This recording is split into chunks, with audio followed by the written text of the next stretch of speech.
tomorrow morning at 4. The UK Top 40. 7 o'clock. BBC Radio 1FM. 1FM.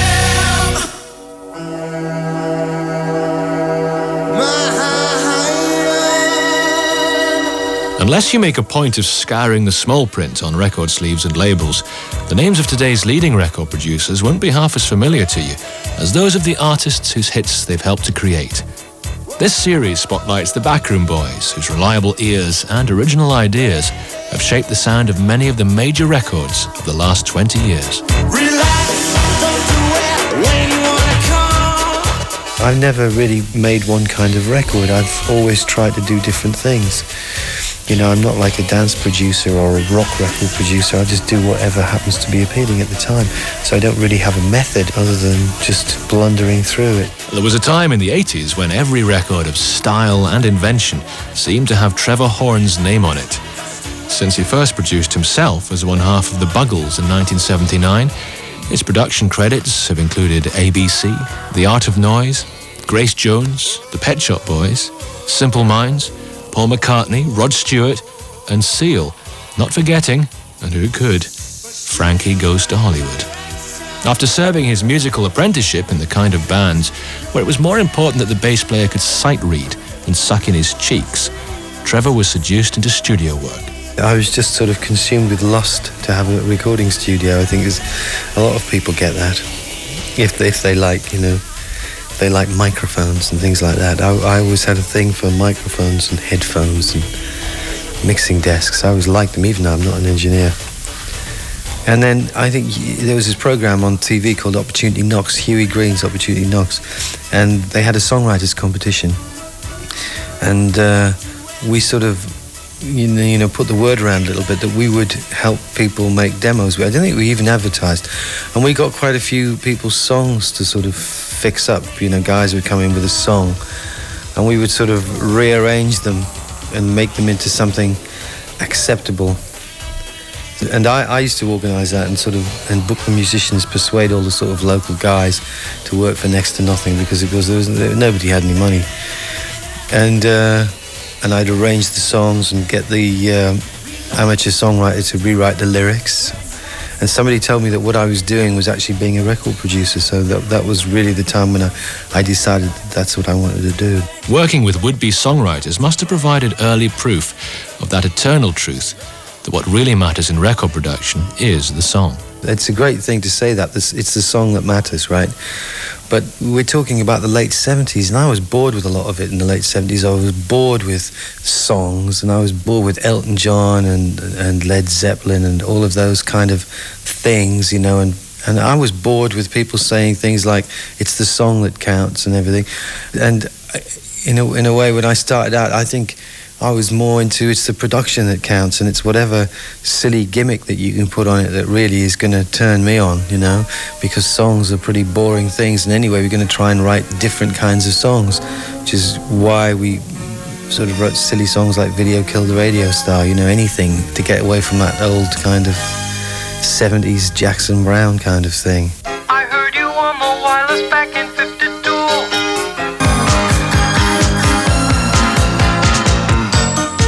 It was great, really, because the year before Video Killed the Radio Star, I think I'd produced 48 tracks for various people over a period of a year, and I think I made £2,000 profit. So suddenly selling 8 million Video Killed the Radio Star definitely came in handy. Meant I could buy a decent car. But in a way, the best thing about having a hit when you're a producer is it's just like getting a diploma, you know? It's like finishing your sort of apprenticeship. You've got a hit, and now you exist. Before you have a hit, how can anyone know whether you're right or not? Because you've never had a hit. So it makes people feel happier about listening to you. I think that aspect of it was the best aspect of it. But of course, it's interesting that after Video Killed the Radio Star, I didn't really work as a producer. Of course, I joined Yes, which is an extraordinary thing to have happened. And when I look back on it, I really can't believe myself that it really happened. But it did. When Trevor Horn did resume his production career, the direction he took was as unpredictable as joining Yes from the Buggles. He teamed up with David Van Day and Teresa Bazar, the peroxide pop duo Dollar. At the time, what interested me about Dollar, because Dollar were the first thing that I produced when I came back to producing, was the idea of taking, because at the time, the guy that I worked with a lot, Bruce Woolley, both of us had really been into craft work. And Dollar was so incredibly rooted in the sort of British tradition of cabaret that I was intrigued to see what would happen if we put a Kraftwerk rhythm section with what was basically an MOR song. That in itself is a fairly boring idea now, but back then in 1981 and 1982 it was quite radical. And that was the sort of blueprint, was Vince Hill meets Kraftwerk. And so I approached it from that point of view and co-wrote the songs with various people. Only 4 songs, but just imagining a little world that Dollar inhabited with their electronic MOR act. And it was good fun. I mean, we sold quite a lot of records from it, I guess. But it was good for me because I mean, if you think about it, it was a peculiar idea for me to go back to producing after being in Yes, and to produce Dollar was a pretty bizarre idea. But when I look back on it, it was actually a very clever idea of my wife's, because if I'd have gone in with somebody a bit more serious than Dollar, I might have made a few really boring records. But when I met Dollar, and they were really straightforward, they just said, "You make the record, we'll front it." And it was like being a sort of a bespoke record, you know, design a record for somebody, and that's an interesting process.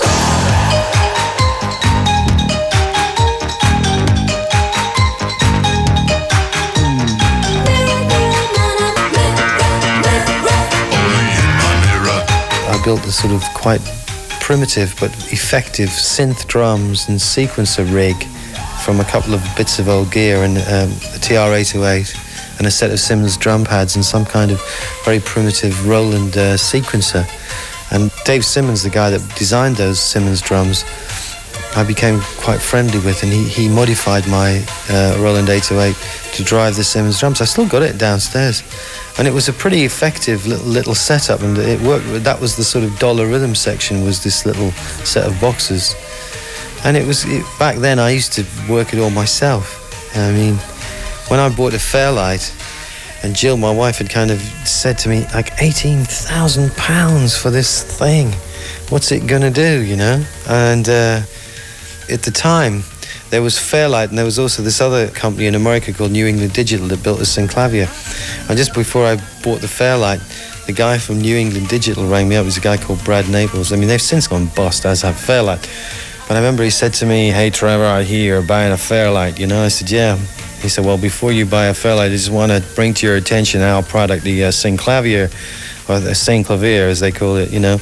Now he said, "Now if you're looking for gimmicks, the Fairlight is the instrument for you, but if you're looking for a serious scientific tool, then you should buy the Synclavier." So I said, "Well, you've just sold me the Fairlight.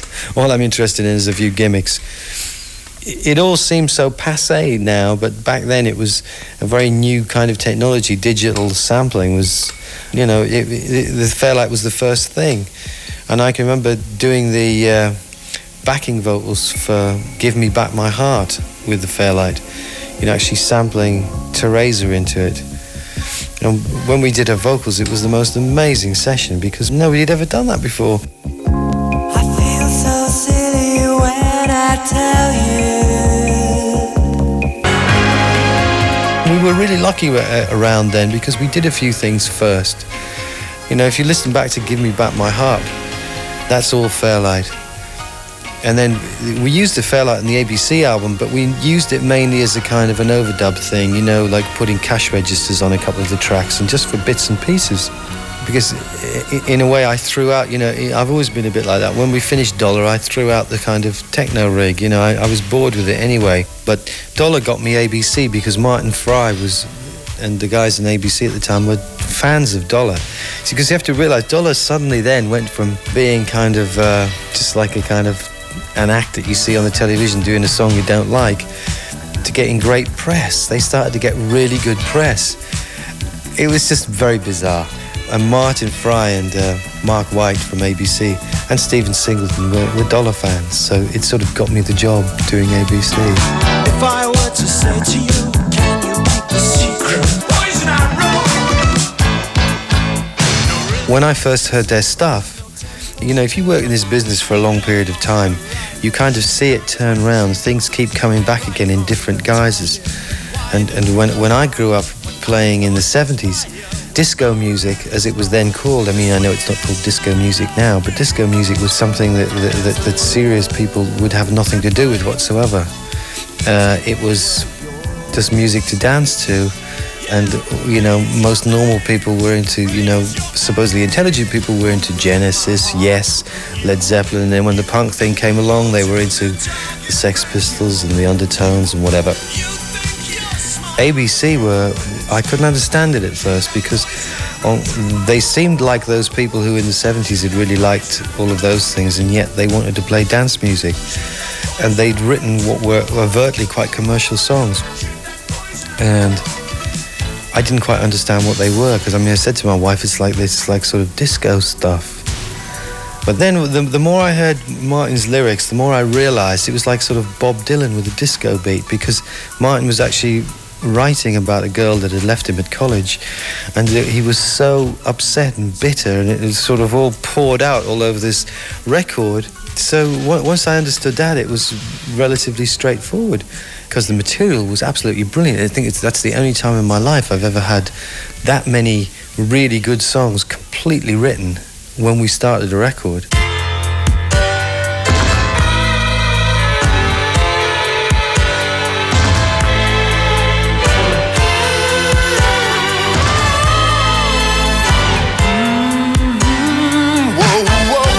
When your world is full of strange arrangements,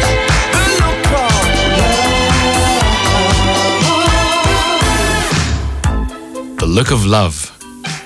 Although Dollar had led directly to ABC, there could have been no such connection with Trevor's next production project. Malcolm McLaren? No, that was something completely different. I mean, I hated the whole punk thing at the time, because being a producer, I'm bound to hate punk, you know, it was so anti-producer. And his idea for an album that he wanted to do was so wacky. It was just peculiar. He kept playing me the oddest records. But he said something to me very early on that gave me a real shock. He said that out in New York, black kids were listening to Depeche Mode and scratching records. Now, I mean, now that wouldn't seem like a particularly radical thing, but back then it was, what, you know? Black guys listening to electronic music in New York. It was bizarre. I couldn't sort of get my head around that. And scratching, he said, they get these records and they scratch them, and, you know, it was nuts. And then he had a cassette of the world's famous Supreme Team radio show that he'd recorded, which I used a lot on the record. I used it for links in between, because it was the most bizarre show, with girls phoning up and saying, All that scratching is making me itch. All that scratch is making you itch? Well, little she is making me itch too, I guarantee it. You're listening to the world's famous Supreme Team show, WHBI 105.9 FM. It was the weirdest show. And Malcolm had this idea for a record. He never really quite explained what the idea was, but it had to do with this scratching. It also had to do with South African music, as in the sort of Paul Simon Graceland kind of album. And it also had to do with Buffalo Girls, you know, this sort of barn dance music. I remember my engineer at the time, Gary Langan, and the other people that worked with me thought it was a bit of a mad project to sort of go on. They kept saying, what's the single going to be? And, you know, but it was great because we got to travel all around the world. I mean, I could talk about that for an hour, making that album. I mean, even though it was exciting to do ABC and it was very successful and everything, I learnt the most from that one bout with Malcolm McLaren. I learnt so much. I mean, we had a mad time, but we came up with a great album. Even though it wasn't commercially a huge success, I think on that record, there's blueprints for 3 or 4 albums, you know. There's the African stuff that we did with Living on the Road in Soweto and Double Dutch, you know, Buffalo Girls, which was sort of arguably the first ever scratching rapping record. I don't ever recall one before that. First Buffalo boy go around the outside, round the outside, round the outside. After Malcolm McLaren, he did the most idiotic leap and went straight back into Yes again, you know, doing Yes's album, which was, looking back on it, was a mad thing to do. Because, I mean, Malcolm, for all the fact that it wasn't particularly commercial, was sort of, at the time, was incredibly hip, because we managed to do a whole bunch of scratching records.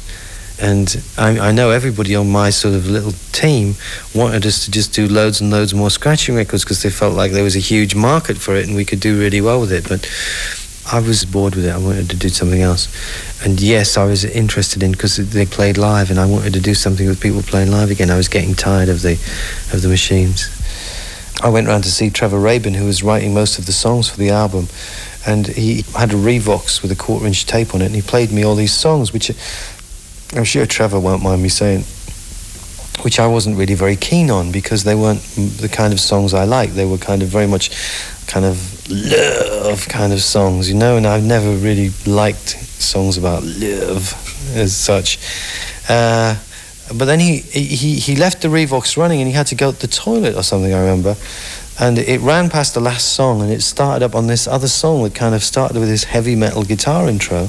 Da, da, da, da, da. And then suddenly went, doom, you know, really tight. And I told Trevor that I thought it was a #1 record. And he was shocked, because he never thought that Yes would ever do a track like Owner of a Lonely Heart. In fact, it was a very difficult track to do, because Yes didn't really want to play it. Being Yes, they, you know, the first time we tried to record the backing track, you know, the bass riff sort of went dum, do dum, do dum, do dum. It was a dead simple bass riff, you know. But of course, Yes tried to play it every different way. Dang, dang, dang, dang, dang, dang, dang, dang. You know, anything but dum, boom.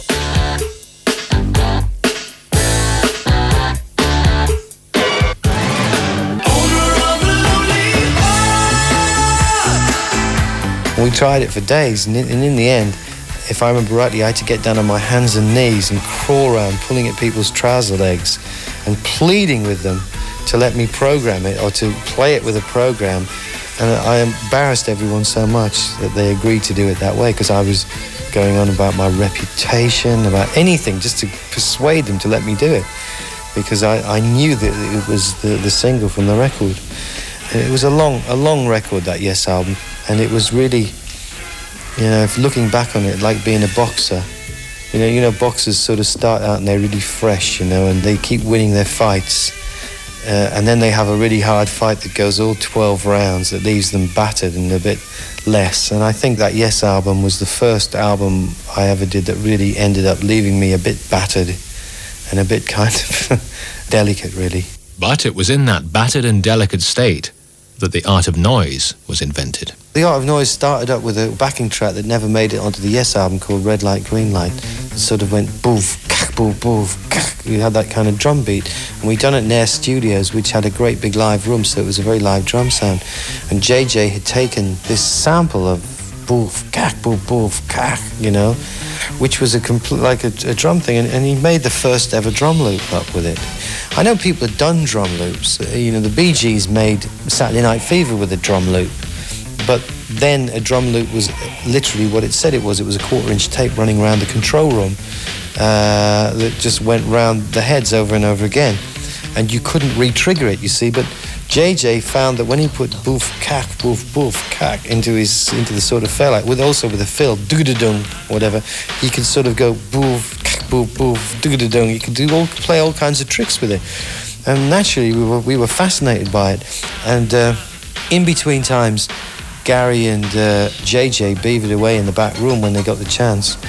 And Anne Dudley, of course, who played keyboards on everything I did, you know, she came up with all this sort of music. And having been around the world with McLaren, we also had loads of samples from Africa. We also had Chris Squire from Yes going do, do, do, because he did a lot of the vocal harmonies. We had loads of stuff. And this new sequencer had just come out for the Fairlight called Page R.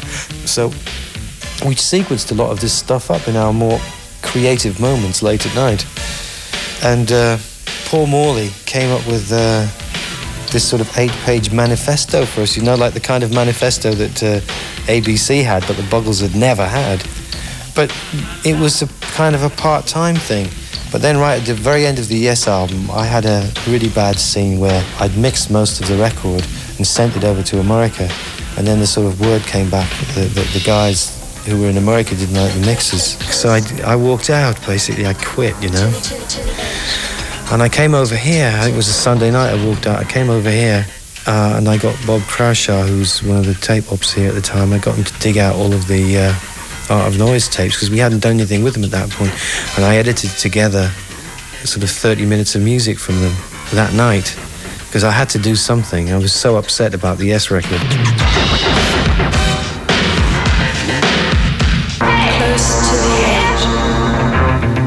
Close to the Edit, The Art of Noise. You're listening to The Record Producers on 1FM, featuring Trevor Horn. Another connection with Yes was Frankie Goes to Hollywood. The Frankies were connected with Yes because I actually saw the Frankies on the Tube while I was sitting having a cup of tea at the end of the day with Yes up in Battery Studios. And we were watching the Tube and the Frankies came on and they had some women chained up. Chris Squire always says it was the women chained up that got me interested, but that's not true. But I liked it. I liked the singer. I thought the singer had a really good voice, and I liked the track. I mean, I thought they were interesting. They were a bit wild, but I liked the track, and I remember saying, yeah, that's the kind of thing we should be signing. But I never thought much about it because I sort of assumed that they had already had a deal. And then I was driving home and I heard the track again, Relax, and I thought, that's a pretty naughty track, really. So overtly, kind of, in a way, about gay sex. And yet Kid Jensen was interviewing the Frankies and it was all seemed quite innocent. And when I got in the next day, I said, we've got to sign this group, Frankie Goes to Hollywood. It's funny because I was watching some footage from the court case time. I hadn't realised, the media are so interested in thing on their own record. They love that one or they don't play on it. It's like such a cliche. And yet so... In the case of the Frankies, I thought it was so unjust, really, in a way, the way people looked at it. But I was watching some of the old TV programs on the court case. It brought it home to me, that whole thing. Because, I've, the story of Relax, how we recorded it 4 times, and in the end, the group didn't play on it. It's such an old story. And in fact, the group could have played on it. They just weren't there when we figured out that arrangement. And them not playing on it is no more or less than 95% of what goes on now. That's just the norm. Nobody knows who plays on what. It was their music. It was what they thought of, but played by machines, I guess.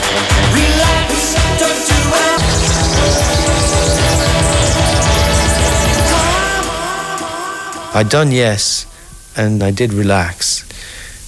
And we didn't know if anything was going to sell, and we mortgaged ourselves up to the eyeballs for this studio. So Foreigner came along and wanted me to work with them. And even though I wasn't crazy about Foreigner, they had one song called I Want to Know What Love Is that I really liked a lot. They had a couple of other songs, and so I went out to New York to work with them.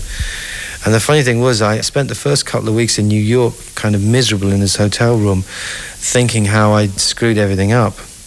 Because you've got to realise that, I'd had a terrible fight at the end of the Yes record over the mixes or whatever. And it was unbelievable. The Art of Noise came out and suddenly I was getting phone calls all the time. Everyone wanted to talk to me because at the same time I had, Buffalo Girls, Art of Noise, Owner of a Lonely Heart. I had all of these records out. It was like I was really hot. It was an interesting time. All the more so because while he was in New York, Trevor met Kevin Godley and Lol Cream. They were doing Police's video for Synchronicity. And one sort of wild night, I started to mess around with the television, switching channels rhythmically. And we started to sing this song called Hit the Box. And it was like a sort of rap thing with switching channels on the TV. And so we went into...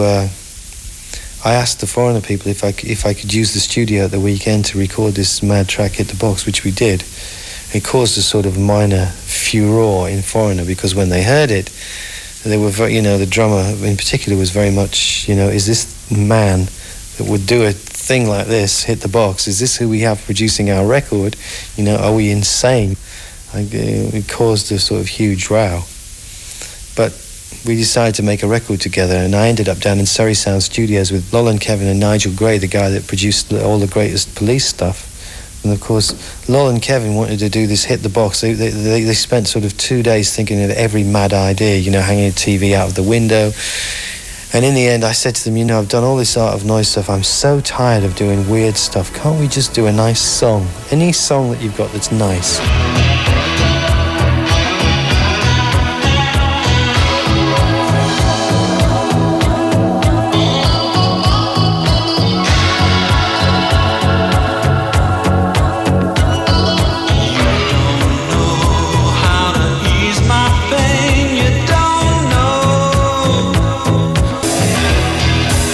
Relax had suddenly become such a big hit.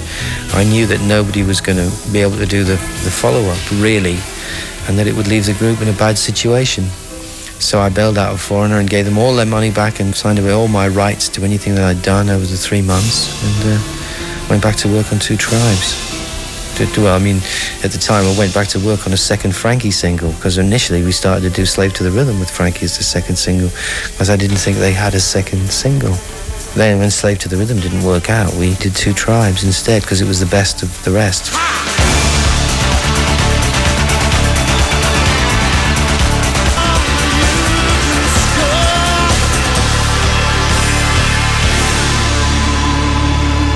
The Frankies was either completely played freely without anything, as in the case of Born to Run or something like that from the first album, or Crisco Kisses, which were just the band playing, or it was completely fabricated, as was most of the other stuff, but taken from what the band had played.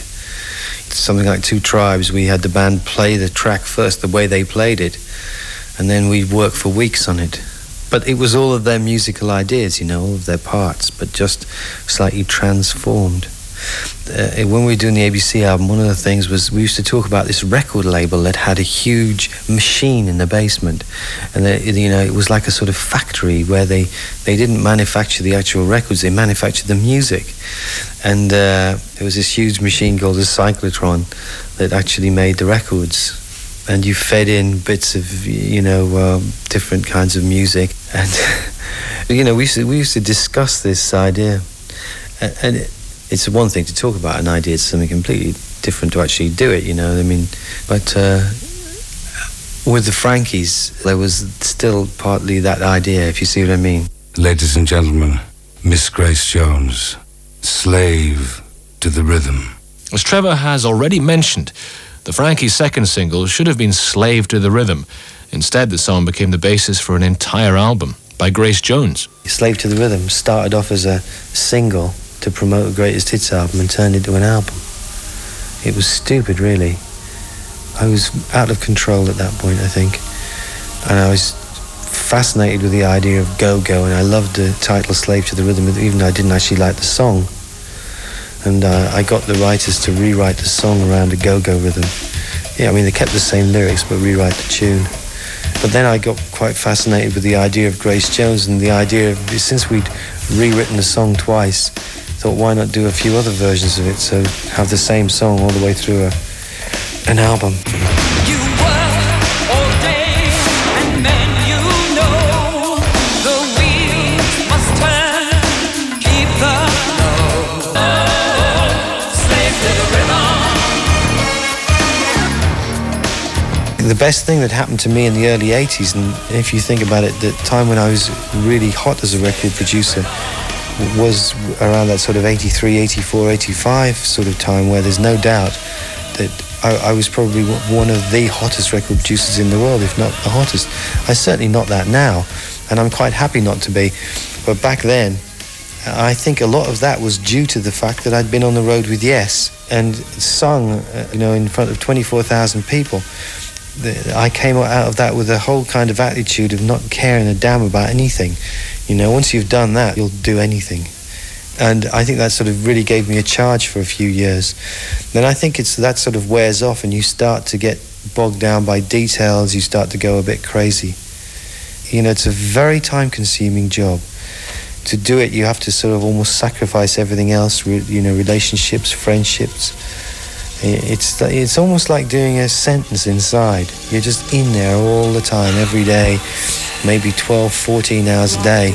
It takes those kind of hours to get those kind of results.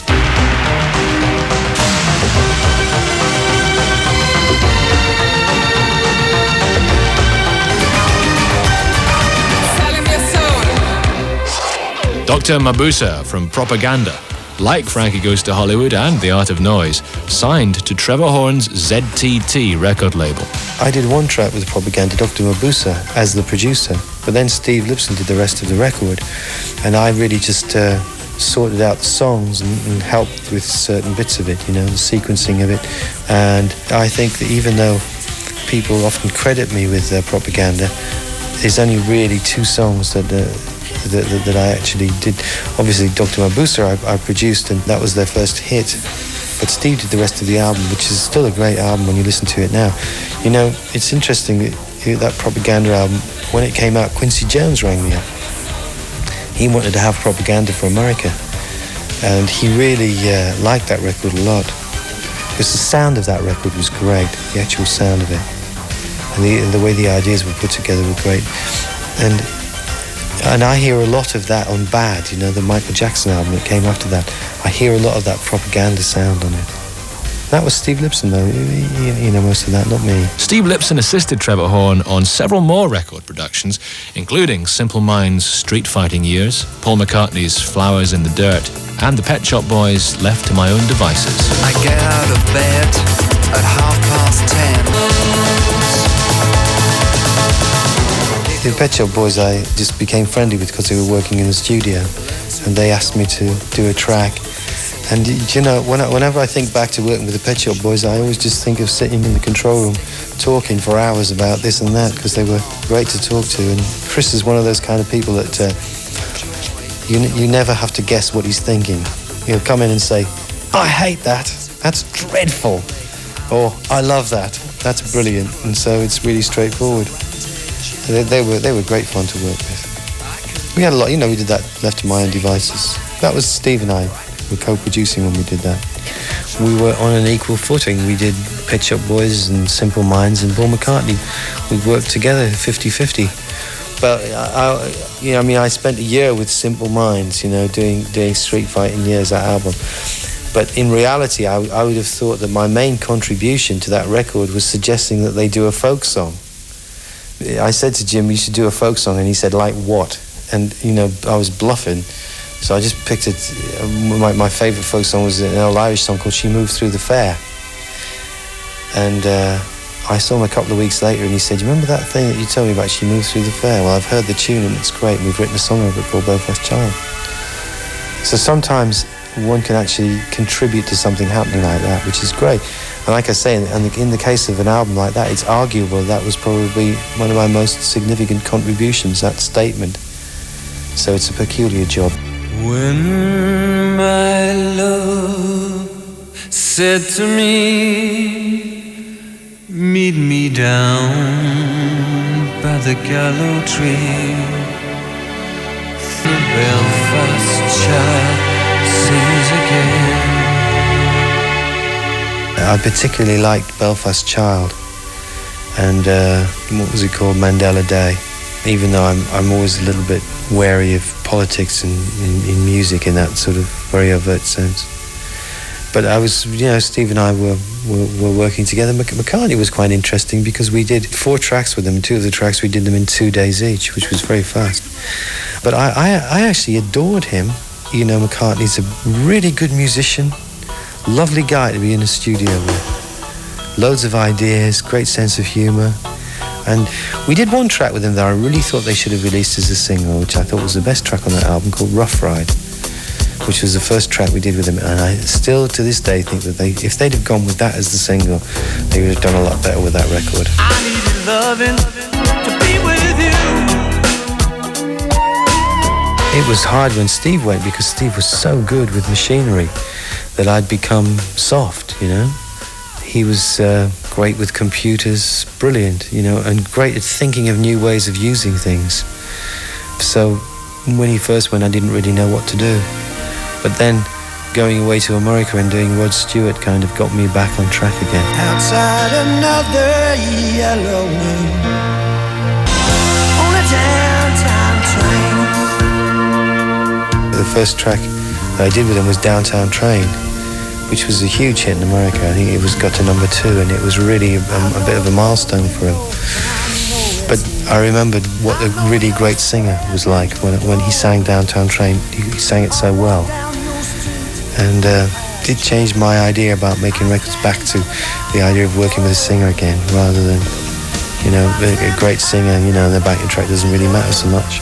Because, you know, I started out with groups of musicians before I had any kind of sort of machinery, or, you know, organising groups of musicians and rehearsing tracks and playing them, and, you know, so I kind of went back to that really with Rod, and to a large extent with Seal too. It was different, you know.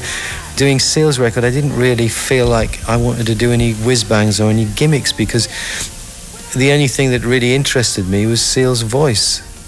I just thought he had such a terrific voice.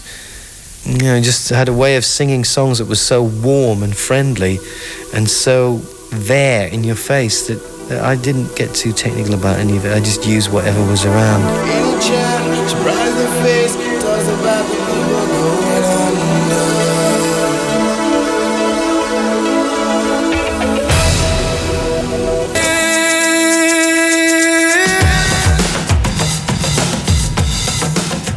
We spent a long time on Crazy because Seal was pretty adamant that Crazy was going to be the first single, and it was a challenge to do it because if you think about it, it's low and it's slow. You know, he's singing quite low and the record's quite slow, and they're not always the easiest to make into singles, but what a great hook. You know, I mean, even though I say it myself, I think it's a good record. You know, it's still, I can still, if it ever starts, I always have to sit down, I always enjoy listening through it. You know, and I've got some great memories of Crazy. You see, I rented this big house in Hollywood. It was a wonderful place. It has swimming pool, tennis court. You know, you could put the lights on and play tennis at 1 o'clock in the morning. And it was a big house. It had like 10 bedrooms and a huge kind of mock Gothic staircase. And I had the studio set up in what was like a ballroom. And I remember the night that we actually did Crazy, that we cut it. Seal was singing it live in this sort of ballroom with a hand mic, and we were playing it and he was singing it. And I remember the housekeeper came down in a dressing gown at 3 o'clock in the morning because we were obviously keeping her awake, but it sounded so good, you know. That's the best part of this job, really, when that happens. And that's what you're really doing all the time, all through the sort of miserable rainy days when the track sounds rubbish. You're trying to get that moment to happen where it sounds really good. The Record Producers is a John Pidgeon production for 1FM. I'm Nicky Campbell. Our thanks to Trevor Horn.